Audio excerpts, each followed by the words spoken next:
Hello, friends. Today I'm going to read to you a book called Blueberries for Sal by Robert McCluskey.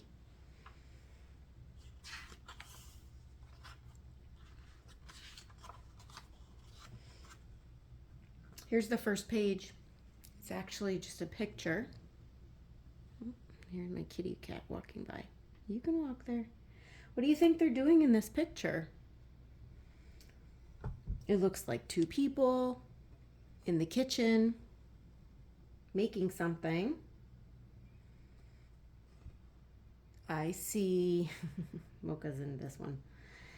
I see a stove with a pot on top. I see a bag here that says sugar on it. And I see they're pouring something into jars.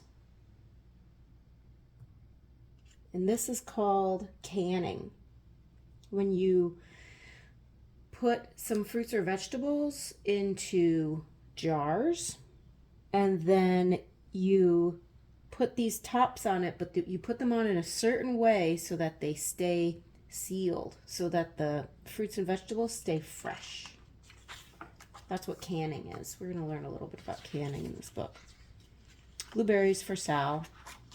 Here's the title page, published by Puffin books. Okay. One day, little Sal went with her mother to Blueberry Hill to pick blueberries.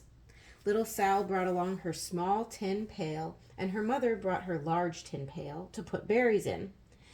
"We will take our berries home and can them," said her mother. "Then we will have food for the winter."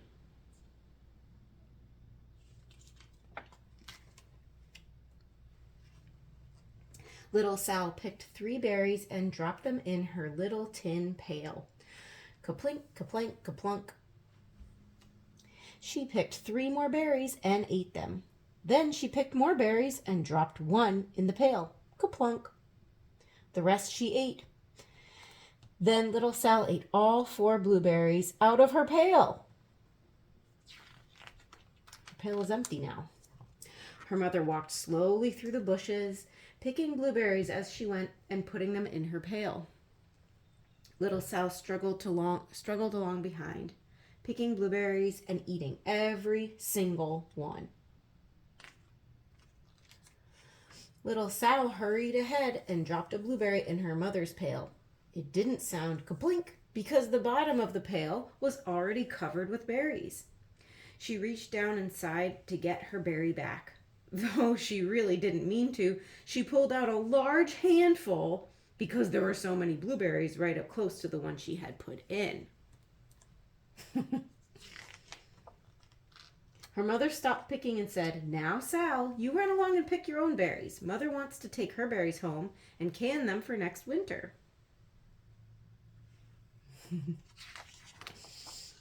Her mother went back to her picking, but little Sal, because her feet were tired of standing and walking, sat down in the middle of the large clump of bushes and ate blueberries. Yum, yum. I love blueberries. On the other side of Blueberry Hill, Little Bear came with his mother to eat blueberries. "Little Bear," she said, "eat lots of berries and grow big and fat. We must store up food for the long, cold winter." And they have to store up food in their bodies for the winter. Little Bear followed behind his mother as she walked slowly through the bushes, eating berries. Little Bear stopped now and then to eat berries too.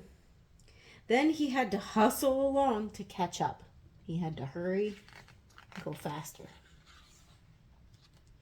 Because his feet were tired of hustling, he picked out a large clump of bushes and sat down right in the middle and ate blueberries.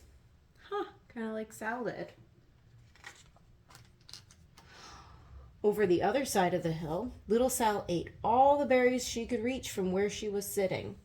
Then she started out to find her mother. She heard a noise from around a rock and thought, "That is my mother walking along."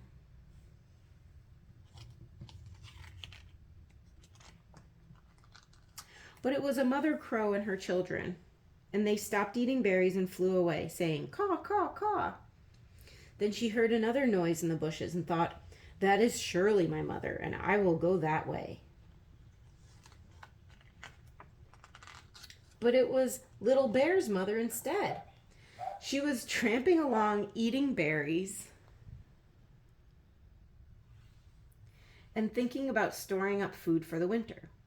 Little Sal tramped right along behind.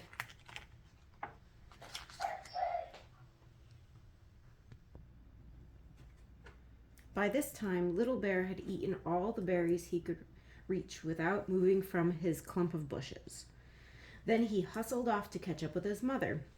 He hunted and hunted, but his mother was nowhere to be seen. He heard a noise from over a stump and thought, "That is my mother walking along."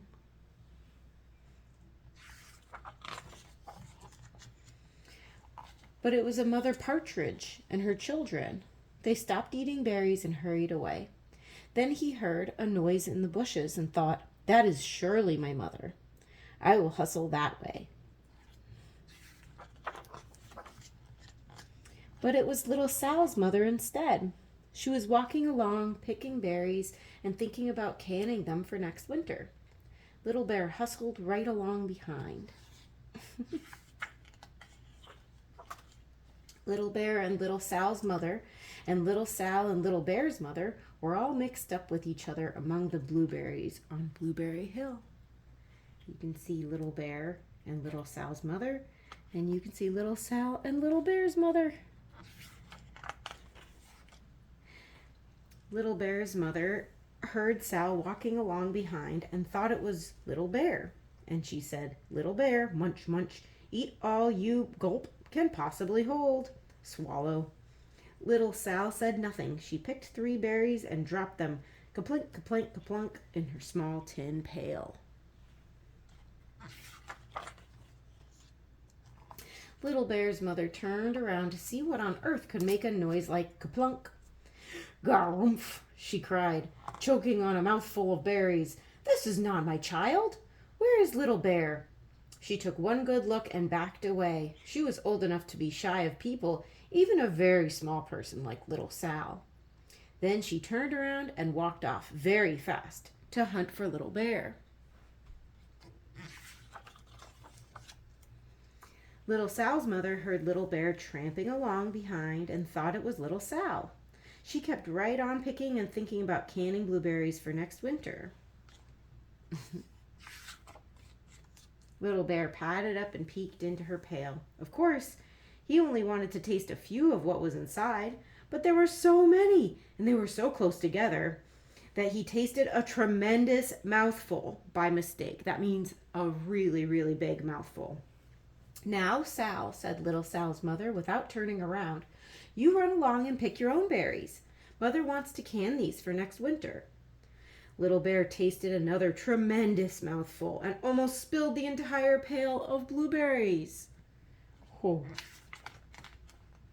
Little Sal's mother turned around and gasped, "My goodness, you are not my Little Sal. Where is my child?" Little Bear just sat munching and swallowing and licking his lips. Little Sal's mother slowly backed away. She was old enough to be shy of bears, even very small bears like Little Bear. Then she turned and walked away quickly to look for Little Sal.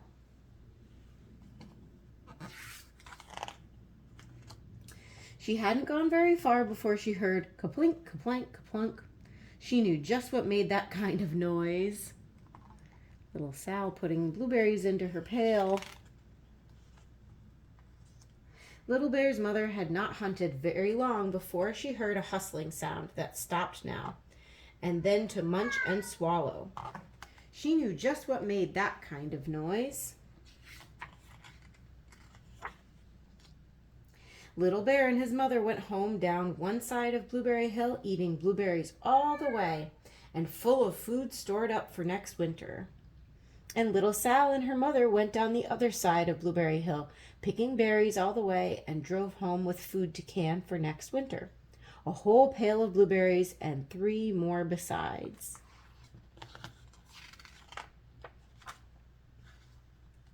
And here's the same picture as we saw at the beginning, where Little Sal and her mother are canning blueberries. So they're cooking them up in these pots on the stove, And then they're pouring them into these empty jars. And then I think they use this pot then to put the cans, these jars into the pot and seal the tops on top. So that means that they will last longer than if you just put the tops on regularly. The end.